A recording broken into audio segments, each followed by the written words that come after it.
Value zone hyper mart Nandamuri Balakrishna గారిచే November 28న నాచారంలో గొప్ప ప్రారంభం. నమస్తే, వెల్కమ్ టు సుమన్ టీవీ. నేను మీ సుమన్ టీవీ ఉషా. సో చాలామందికి సీడ్ సైక్లింగ్ గురించి ఐడియా లేదు. సో అసలు సీడ్ సైక్లింగ్ అంటే ఏంటి, ఇది ఏ రకంగా మనకి హెల్ప్ అవుతూ ఉంటుంది, దీనివల్ల యూసెసెస్ ఏంటి, అండ్ దాంతోపాటు సీడ్ సైక్లింగ్ అవేర్నెస్ ఏంటో మహాగారు అందించడానికి మనతో పాటు ఉన్నారు. సో అవన్నీ తెలుసుకుందాం. నమస్తే మహాగారు. నమస్తే ఉషా. చాలామందికి సీడ్ సైక్లింగ్ గురించి పెద్దగా తెలియదు, అండ్ దాని ఇంపాక్ట్ ఏ విధంగా ఉంటుందన్న విషయం పైన కూడా అవేర్నెస్ లేదు. అసలు సీడ్ సైక్లింగ్ అంటే ఏంటి మహాగారు? Seed cycling it's a new term కాదు, it now trending only. Trending అంటే ఇదేమో ఫ్యాన్సీ డైట్ కాదు, లేకపోతే ఇంకేదో కొత్తగా తీసుకొచ్చి చెప్పింది కాదు. ఇప్పుడు చాలామందికి పీసీఓడి ప్రాబ్లం ఉంది. Not only PCOD, either overflow or low flow, infertility issues, or లేకపోతే బర్త్ కంట్రోల్ పిల్స్ వాడిన తర్వాత పీరియడ్స్ రెగ్యులర్గా రాకపోవడం, పోస్ట్ బర్త్ కంట్రోల్ తర్వాత పీరియడ్స్ సరిగ్గా రాకపోవడం, pre menopause or post menopause, ఇలాంటి వాళ్ళలో మనం చూసేది ఓవరాల్గా మాట్లాడుకోవాలంటే హార్మోనల్ ఇంబ్యాలెన్స్. సో ఈ సీడ్స్కి హార్మోనల్ ఇంబ్యాలెన్స్కి దగ్గర సంబంధం ఉంది. ఓకే, బట్ ఆల్వేస్ మనం చెప్పేది ఏంటి అంటే ఫుడ్ ఈజ్ అ మెడిసిన్ అని అంటాం. బట్ మెడిసిన్ తీసుకోకూడదు అని కాదు, మెడిసిన్నే ఫుడ్ కింద తీసుకోవద్దు అని చెప్తున్నాం మనం. సో ఇప్పుడు ఎలా అయిపోయిందంటే బిఫోర్ ఫుడ్ ఒక పిల్, ఆఫ్టర్ ఫుడ్ ఒక పిల్, పీరియడ్స్ రావడానికి ఒక పిల్, if it is heavy flow మళ్ళీ పిల్, మళ్ళీ నెక్స్ట్ పీరియడ్ రావాలంటే మళ్ళీ పిల్. సో ఇలా సైకిల్లో చిక్కుకుపోతున్నామే తప్ప దాంట్లోంచి బయటకు వచ్చే ప్రయత్నంలో మనం ఉండట్లేదు. సో దాంట్లోంచి బయటికి రావాలంటే ఒక 2 phases ఆఫ్ మెన్స్ట్రల్ సైకిల్. మనకి మెన్స్ట్రల్ సైకిల్లో 2 phases ఉంటాయి. ఫస్ట్ 5 days అన్నది పీరియడ్ టైం, మెన్స్ట్రేషన్ టైం కింద కన్సిడర్ చేస్తాం. 5 days ఆర్ 7 days కింద కన్సిడర్ చేస్తాం. ఎందుకంటే కొంతమందిలో ఫ్లో అన్నది 5 to 7 days, it's normal. But ఎప్పుడైతే 7 days ఆర్ 8 ఎప్పుడైతే దాటుతుందో దాన్ని మనం హెవీ ఫ్లో కింద కన్సిడర్ చేసుకుంటాం. ఫస్ట్ పీరియడ్ అంతా కూడాను ఫాలిక్యులర్ ఫేజ్ అంటాము, అండ్ సెకండ్ పీరియడ్ వచ్చేసింది అంటే 1 to 14ని ఫాలిక్యులర్ ఫేజ్ అంటాం. అగైన్ 15 to 28 daysని లూటియల్ ఫేజ్ అంటాం అన్నమాట. సో దీన్ని కన్సిడర్ చేసుకునేటప్పుడు 2 sets of seeds, first phase of the సైకిల్లోని ఒక 2 sets of seeds, and second set of the ఫేజ్లోని 2 sets ఆఫ్ సీడ్స్. సో ఇలా వాడడం వల్ల హార్మోన్స్ ఏవైతే ఇంబ్యాలెన్స్డ్గా ఉన్నాయో బ్యాలెన్స్ అవుతాయి. ఓకే, ఫస్ట్ రిప్రొడక్టివ్ సిస్టమ్కి వచ్చి మేజర్గా మాట్లాడేవి మనం 2 హార్మోన్స్. ఏంటవి? Estrogen and progesterone. ఈ 2 హార్మోన్స్ బ్యాలెన్స్ చేయగలిగితే almost like everything is going to be balanced only in the reproductive వరకే మాట్లాడుతున్నాను. మెన్స్ట్రల్ సైకిల్ వరకు పీసీఓడి ప్రాబ్లం ఉన్న వాళ్ళకి, ఈవెన్ ఇరెగ్యులర్ ఇన్ఫర్టిలిటీ ఇష్యూస్ ఉన్న వాళ్ళకి మేజర్గా చూసేవి ఇవి. అండ్ మిగతా ఇన్ఫర్టిలిటీకి వెళ్ళేటప్పుడు వేరే అదర్ హార్మోన్స్ కూడా చూస్తాం. బట్ మేజర్ కరెక్షన్ మన పీరియడ్స్ దగ్గర నుంచే జరగాలి. Okay, whatever we're planning, first correction అన్నది మనం డాక్టర్ దగ్గరికి వెళ్ళినా ఎక్కడికి వెళ్ళినా కూడా ఫస్ట్ మీ పీరియడ్స్ రెగ్యులర్ చేసుకొని రండి అని చెప్తారు. సో వీటికి ఎవరైతే పీసీఓడితో ఇరెగ్యులర్ పీరియడ్స్తో బాధపడుతూ ఉంటారో అలాంటి వాళ్ళు ఇప్పుడు పిల్ తీసుకుంటున్నాము, మేము ఇది కంటిన్యూ చేయొచ్చా అనే డౌట్ కూడా కొంతమందిలో వస్తుంటుంది. సో బేసిక్గా చాలా అంటే మనం ఇంతకుముందు వీడియోస్లో కూడా చెప్పాం అసలు మెన్స్ట్రేషన్ సైకిల్లో ఏ ఫేజ్లో ఏమొస్తుంది, అసలు మెన్స్ట్రేషన్ సైకిల్ ఎలా ఫామ్ అవుతుంది, దాంట్లో జరిగే మార్పులు ఏంటి. ఫస్ట్ ఫేజ్ ఆఫ్ ద సైకిల్లోని ఫస్ట్ ఫేజ్ ఏదైతే ఉందో ఆ ఫేజ్లోని ఫస్ట్లో ఏంటవుతుంది, ఫాలిక్యులర్ ఫేజ్. అక్కడ కావాల్సింది ఈస్ట్రోజన్ అనే హార్మోన్. ఆ ఈస్ట్రోజన్ హార్మోన్ ఫస్ట్ 1 to 14 daysలోని ఈస్ట్రోజన్ హార్మోన్ హై లెవెల్లో ఉంటుంది. ఆఫ్టర్ 15 to 28 days ఈ మధ్యలో ovulation, 7 to 8 to 14 days is the ovulation day. ఈ టైంలో కావాల్సింది ఏంటి, ప్రోఇజెస్ట్రాన్. ఈ రెండింటికి బ్యాలెన్స్డ్గా ఉంటేనే మనకి నెక్స్ట్ సైకిల్ అనేది వస్తుంది. బట్ ఎక్కడ వీటిలో ఎక్కువైపోయినా కూడాను మనకి పీరియడ్ అనేది మిస్ అవ్వడం జరుగుతూ ఉంటుంది. సో ఫెర్టిలిటీ ఇష్యూ కూడా అక్కడే వస్తుంది మనకి. సో ఈ రెండింటిని బ్యాలెన్స్ చేయడానికి ఏం చేయాలంటే 2 sets ఆఫ్ ద సైకిల్. ఈ సీడ్స్కి ఆ హీలింగ్ పవర్ ఉందా, వీటికి స్టడీస్ ఉన్నాయా, వీటిని ఎవరైనా ఫాలో అయ్యారంటే చాలామంది వరకు ఫాలో అవుతున్నారు. అండ్ దీంట్లో రిజల్ట్స్ చూసిన వాళ్ళు చాలామంది ఉన్నారు. ఎందుకు అంటే చాలామంది మాకు వచ్చి మా దగ్గర ఫస్ట్ పీరియడ్స్ పిల్స్ వాడుతున్నాము, మాకు మధ్యలో ఆగిపోతుంది, దీన్ని కంటిన్యూ చేయొచ్చు అంటే మన మీద మనకి నమ్మకం ఉండదు కదా, మన ఫుడ్ మీద మనకు నమ్మకం ఉండదు. When it is a packed, దానికి ఫ్యాన్సీ నేమ్ పెట్టి చేస్తే అప్పుడు మన నమ్మకం వస్తుంది. బట్ మన దగ్గర ఉన్న సీడ్స్లో పవర్ ఉందంటే ఎవరు నమ్మం. దానికి ఆ హీలింగ్ కెపాసిటీ ఉంది. ఏంటి ఆ సీడ్స్ అంటే ఫస్ట్ సెట్ ఏదైతే మాట్లాడామో 1 to 14 డేస్కి దాంట్లో flax seeds, pumpkin seeds okay 1 table spoon. అది మీరు తీసుకునేటప్పుడు ఎలా తీసుకోవాలి ఏంటి అన్నది నేను చెప్తాను. మీరు కొంతమంది పౌడర్ చేసి ఉంచుకుంటారు 2 sets of the seeds. Flax seeds soak చేస్తే బల్జ్ అవుతాయి. సో వీ కాంట్ ఈట్, అలా తినలేము. సో మీరు ఎప్పుడైనా సలాడ్స్ చేసుకున్నా లేకపోతే ఒక స్మూదీ చేసుకున్నా లేదు డైరెక్ట్గా ఎర్లీ అవర్స్లో తీసుకోవాలి. ఇది కంపల్సరీ ఎర్లీ అవర్స్లోనే తీసుకోవాలి. అండ్ నెక్స్ట్ వాటిని మేము తినలేకపోతున్నామని చాలామంది చెప్తారు. నా దగ్గరకు వచ్చే ప్రాక్టికల్ ఎగ్జాంపుల్స్ ఏవైతే వాళ్ళు ఫేస్ చేస్తారో అది కూడా నేను చెప్తున్నాను. మేము తినలేకపోతున్నామని దానికోసం అని చెప్పి 1 to 14 డేస్ ఆ సెట్ని ప్రాపర్ ప్రపోర్షన్, ఇది 1 టేబుల్ స్పూన్ తీసుకుంటే అది కూడా 1 టేబుల్ స్పూనే తీసుకోవాలి. దాన్ని పౌడర్ చేసుకొని గ్లాస్ జార్లో స్టోర్ చేసుకొని జస్ట్ లైక్ పౌడర్ని ఎలా తీసుకుంటామో అలా తీసేసుకోవచ్చు. సో పౌడర్ ఫామ్ ఎప్పుడైతే పెట్టుకున్నారో మీరు ఈవెన్ కర్రీస్లో పెట్టుకోవచ్చు, పైన తినే కర్రీ మీద వేసుకోవచ్చు. లేదు మార్నింగ్ బ్రేక్ఫాస్ట్ చేస్తుంటారు, ఆ బ్రేక్ఫాస్ట్ మీద అట్లీస్ట్ ఇడ్లీ దాని మీద పెట్టినా కూడా నార్మల్గా తీసుకోవచ్చు. అంటే మనం ఫస్ట్ ఏదైనా మంచిదంటే దానికి హెజిటేషనే చూపిస్తాం కాబట్టి these are the options. Even smoothies కానీ లేకపోతే మార్నింగ్ టైం ఓట్ మీల్ ఇలా చేసుకునే వాళ్ళు దాని మీద స్ప్రింకిల్ చేసుకొని కూడా తీసుకోవచ్చు. ఓకే సో వీటి వల్ల ఈ ఉపయోగం ఏంటి, ఈ 2 సీడ్సే ఎందుకు అన్నది డౌట్ అందరికీ. ఏవైతే ఫ్లాక్ సీడ్స్ ఉన్నాయో, పంప్కిన్ సీడ్స్ ఉన్నాయో ఇవి ఈస్ట్రోజన్ లెవెల్స్ని రేజ్ చేస్తాయి. First phase of the cycle మనకు కావాల్సింది ఈస్ట్రోజనే కాబట్టి ఈ సీడ్స్లో నుంచి ఈస్ట్రోజన్ లెవెల్స్ అన్నవి రేజ్ అవుతాయి. అండ్ ఇంకొకటి ఏంటంటే బాడీలోని ఈస్ట్రోజన్ డామినెన్స్ అన్నది ఎక్కువ చూస్తున్నాం. ఇప్పుడు పీసీఓడి ఎందుకు వస్తుంది, ఈస్ట్రోజన్ లెవెల్స్ ఎక్కువైపోవడం వల్లే వస్తుంది. బట్ కావాల్సినంత ఈస్ట్రోజన్ ఉండట్లేదు, బాడీకి కావాల్సిన ఎక్కువైపోతుంది. ఎందుకంటే అది కూడా చాలా వీడియోస్లో డిస్కస్ చేసాం.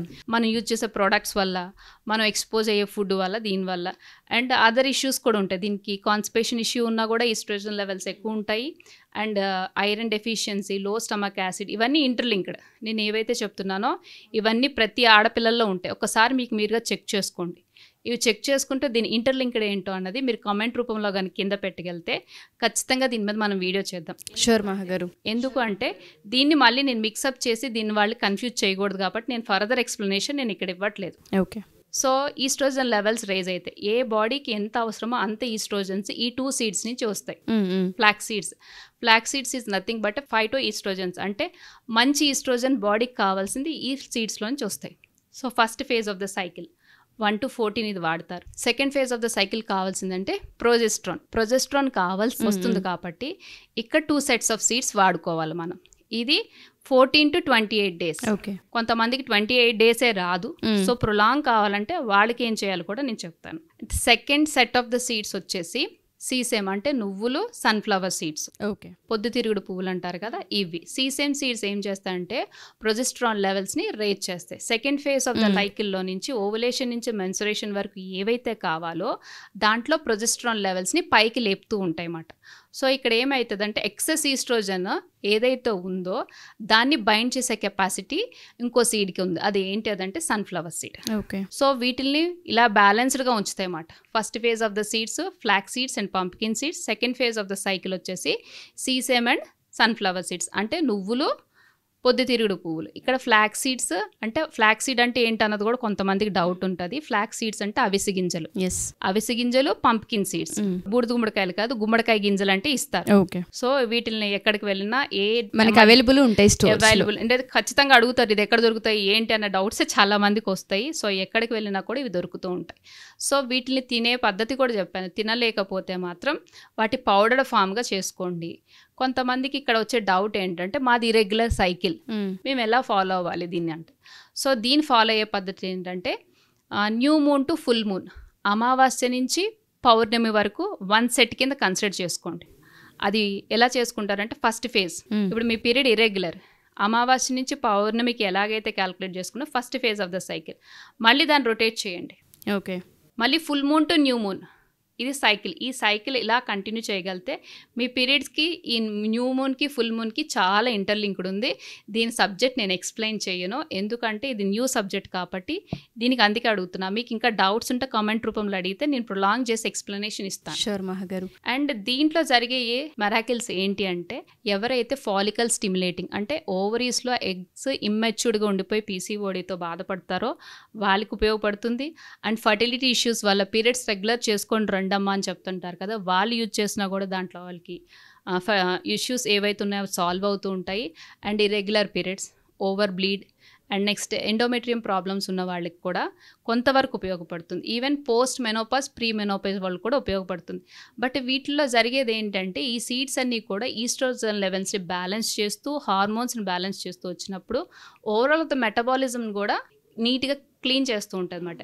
డీటాక్సిఫికేషన్ ఆఫ్ ద లివర్ కూడా దీంట్లో జరుగుతాయి. ఎందుకంటే ప్రతిదీ కూడా ఈస్ట్రోజన్ ఎక్సెస్ డిపోజిషన్ ఎక్కడ జరుగుతుంది అంటే లివర్లో జరుగుతుంది. సో సన్ఫ్లవర్ సీడ్స్ అనేవి చాలా వరకు ఉపయోగపడతాయి. అండ్ ఈ ప్రిపరేషన్లో మల్టీవైటమిన్స్ కానీ చాలా వాడుతూ ఉంటారు. బట్ ఇవి వాడుతూ ఇది ఒక్కటే వాడేస్తే ఈ సీడ్ సైక్లింగ్ ఎన్నాళ్ళు చేస్తే వస్తుంది? మినిమం 6 months చేయాలి. ఓకే. సో మీరు పిల్స్ వాడుతుంటున్నారు, కంటిన్యూ చేయండి. పిల్స్ కంటిన్యూ చేయండి, ఇవి కంటిన్యూ చేయండి. సో ఈ 2 చేసేస్తే పీరియడ్స్ రెగ్యులర్ అయిపోతాయా, మాకు పీసీఓడి పోతుందా అని డౌట్స్ కూడా వస్తూ ఉంటాయి.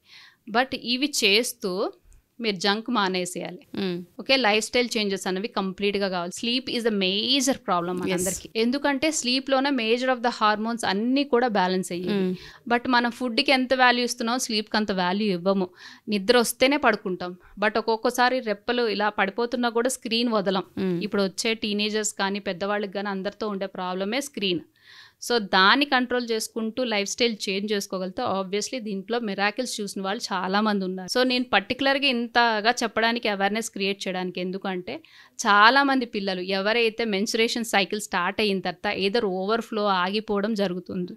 ఇది ఎవరైతే మినిమం తల్లిలు ఎవరైతే చూడగలుగుతుంటారో వాళ్ళకి ఈ సైకిల్ అలవాటు చేయడం, సీడ్స్ని ఇవ్వడం, ఎక్సర్సైజ్, ఫుడ్, బయట జంక్ ఇవన్నీ మాన్పించేయగలిగితే, జంక్ మాన్పించేమన్నాం కదా అంటే హైలీ ఏవైతే ఒక లేబులింగ్ నేర్చుకోండి. ఎప్పుడైనా బయట ఒక వస్తువు కొంటున్నారు అంటే ఒక ప్రిజర్వేటివ్ దాంట్లో యాడ్ చేశారంటే దానికి ఖచ్చితంగా హాని చేసేవే మన ఆరోగ్యానికి అని గుర్తుపెట్టుకోవాలి. ఎస్. ఇప్పుడు షెల్ఫ్ లైఫ్ ఎక్కువ ఉందనంటే దాని అర్థం ఏంటి? మన ఆరోగ్యానికి మంచిది కాదు అని అర్థం. ఒక ఆకుకూర ఎన్ని రోజులు ఉంటుందండి? మహా అయితే 1 day. 1 dayకి మించి ఉంటుంది. మీరు తీసుకొచ్చి వాడతారా? ఛాన్సే లేదు. కొంటారా? పోనీ ఫ్రీగా ఇస్తానన్నా చెయ్యరు. సో అలాంటప్పుడు అంత డబ్బు పెట్టి ఒక బిస్కెట్ ప్యాకెట్ కానీ తీసుకోండి. బట్ దాంట్లో ఉన్న కంటెంట్ చూసి మీ పిల్లలకి ఎంత హానికరమైనవి ఇస్తున్నామని, లేకపోతే మనం తీసుకొస్తేనే వాళ్ళు తింటారు, లేకపోతే మనకు అలవాటు ఉంటేనే వాళ్ళు తింటారు. సో ఎందుకు ఇంతలా చెప్తున్నానంటే ఫ్యూచర్ని ఇస్తున్నాం కాబట్టి పిల్లల పట్ల మనం జాగ్రత్త వహించగలిగితే పీసీఓడీలు, ఇన్ఫర్టిలిటీ ఇష్యూస్కి మనం చెక్ పెట్టిన వాళ్ళం అవుతాం. ఎగ్జాక్ట్లీ మీరు చెప్పినట్టుగానే రెగ్యులర్ పీరియడ్స్ ఉంటూ ఉంటాయి. కొంతమందికి ఓవర్ఫ్లో ఉంటుంది, కొంతమందికి అసలు ఫ్లో ఉండదు. చాలా రకరకాల సమస్యలు ఉంటూ ఉంటాయి. ఈ సీడ్ సైక్లింగ్ అనేది ఎటువంటి పిల్స్ లేకుండా న్యాచురల్గా బాడీని సెట్ చేసుకునే ఒక ప్రాసెస్ విధానం. చాలా బాగా హెల్ప్ చేశారు ఈ కంటెంట్ త్రూ. బట్ చాలామందికి దీనిపైన ఇంకా అవేర్నెస్ క్రియేట్ అవ్వదు. మీరు అన్నట్టుగా కొంతమందికి ఇర్రెగ్యులర్ వల్ల ఎలా క్యాలిక్యులేట్ చేయాలో అర్థం కాదు, కొంతమందికి ఓవర్ఫ్లో ఉన్న వాళ్ళు ఎలా తీసుకోవాలో తెలియదు, అండ్ ఎప్పటి నుంచి స్టార్ట్ చేయాలి, అండ్ ఆ డిఫరెన్సెస్ని ఎలా మెయింటైన్ చేయాలి, ఓవర్ఫ్లో ఉన్నప్పుడు దాని మెజర్మెంట్స్ ఏంటి అన్న వాటిపైన ఇంకా డౌట్స్ ఉంటుంటాయి. అలాంటి వాళ్ళు ఒకవేళ కౌన్సిలింగ్ కావాలి అనుకున్నా, లేదా ఒకసారి ఒక కాల్ త్రూ తెలుసుకోవాలనుకున్నా మనం తీసుకునే అవకాశం ఉంటుంది. ఖచ్చితంగా ఉషా. ఎందుకు అని అంటే దీంట్లో చాలామందికి చాలా డౌట్స్ వస్తుంటాయి. అట్లీస్ట్ మీరు కామెంట్ రూపంలో అడిగినా కూడా దాన్ని మేము ఇంకొక వీడియో చేసో లేకపోతే ఒక క్లాస్ పెట్టి చెప్పడమో లేకపోతే అవేర్నెస్ క్రియేట్ చేయాలనే మనం ఈ సీరియస్ చేస్తున్నాం. కాబట్టి ఆబ్వియస్లీ ఇలాంటి డౌట్స్ ఉన్నా ఖచ్చితంగా అడగొచ్చు, రావచ్చు. ప్రతిదీ కూడా క్లారిఫై చేయడం జరుగుతుంది. ఎందుకంటే మన ఎయిమ్ ఏంటంటే అవేర్నెస్ క్రియేట్ చేయడమే ముఖ్య ఉద్దేశం. అవును, ఏదైతే సమస్య కింద మారిపోతుందో దాని సమస్య కాదు, ఈజీగా మన చేతుల్లో ఉండేది పరిష్కరించుకోవచ్చు అన్నది మన ముఖ్య ఉద్దేశం. కాబట్టి సో ఎవరైనా సరే మా ఈ వీడియో కనుక చూస్తే అది పేరెంట్స్ అయినా పిల్లలు అయినా సరే, మీ ఇంట్లో ఎవరికైతే రెగ్యులర్ పీరియడ్స్ ఉంటూ ఉంటాయో, లేదా ఓవర్ఫ్లో ఉంటూ ఉంటుందో, లేదా అసలు ఫ్లో ఉండదు, చాలా తక్కువ ఉంటూ ఉంటుంది అనుకునే వాళ్ళకి ఎవరికైనా సరే సీడ్ సైక్లింగ్ త్రూ దాన్ని మనం ఓవర్కమ్ చేయొచ్చు. ఎవరైనా సరే మహాగారితో మాట్లాడాలనుకున్నా, అపాయింట్మెంట్ తీసుకోవాలి అనుకున్నా, దీనిపైన అవేర్నెస్ని ఇంకా క్రియేట్ చేసుకోవాలి అనుకున్నా, కింద స్క్రోల్ అవుతున్న కాంటాక్ట్ నెంబర్ని కాంటాక్ట్ చేస్తే మహాగారి టీం మీకు పూర్తి వివరాలు అందిస్తారు. Thank you ma'am, thank you so much.